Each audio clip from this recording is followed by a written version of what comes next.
169 রানের টার্গেটে নেমে প্রথম ওভারেই উইকেট হারায় বাংলাদেশ। তানজিদ তামিম 2 বলে 0তে আউট। তবে সাইফ হাসান জ্বলে ওঠেন আরেক প্রান্তে। লিটনকে নিয়ে রানের চাকা সচল রাখেন সাইফ। 5.2 ওভারে দলীয় স্কোর 50 পৌঁছে। 6 ওভার শেষে টাইগাররা তোলে 1 উইকেটে 59 রান। অধিনায়ক লিটন 16 বলে 23 রানে আউট। 10 ওভারে বাংলাদেশ তোলে 2 উইকেটে 82 রান। বাকি 10 ওভারে দরকার আরো 87 রান।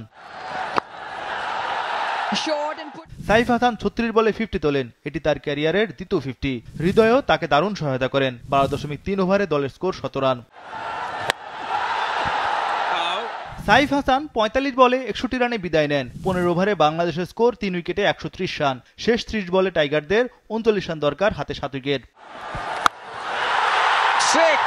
তাহিদ হৃদয় 50 তোলেন 31 বলে। ক্যারিয়ারে এটি তার চতুর্থ 50। 15 থেকে 17 এই 3 ওভারে 31 রান আসে। জয়ের দ্বারপ্রান্তে বাংলাদেশ দল।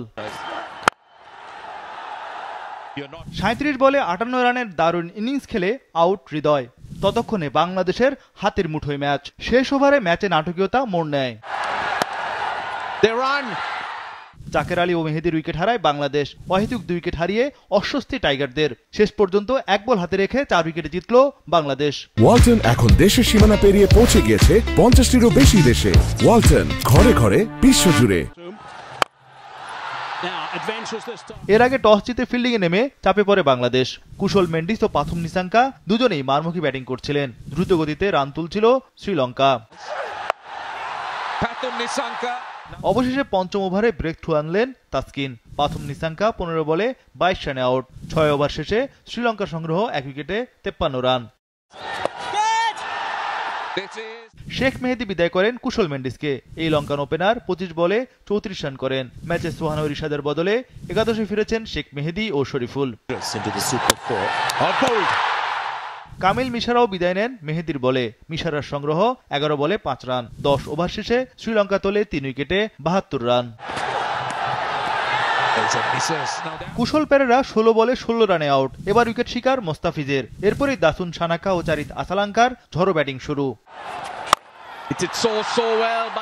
15 থেকে 18 এই 4 ওভারে লঙ্কানরা যোগ করে 55 রান। দাসুন সানাকা 30 বলে ঝড়ো 50 তোলেন। দিশেহারা তখন বাংলাদেশ দল।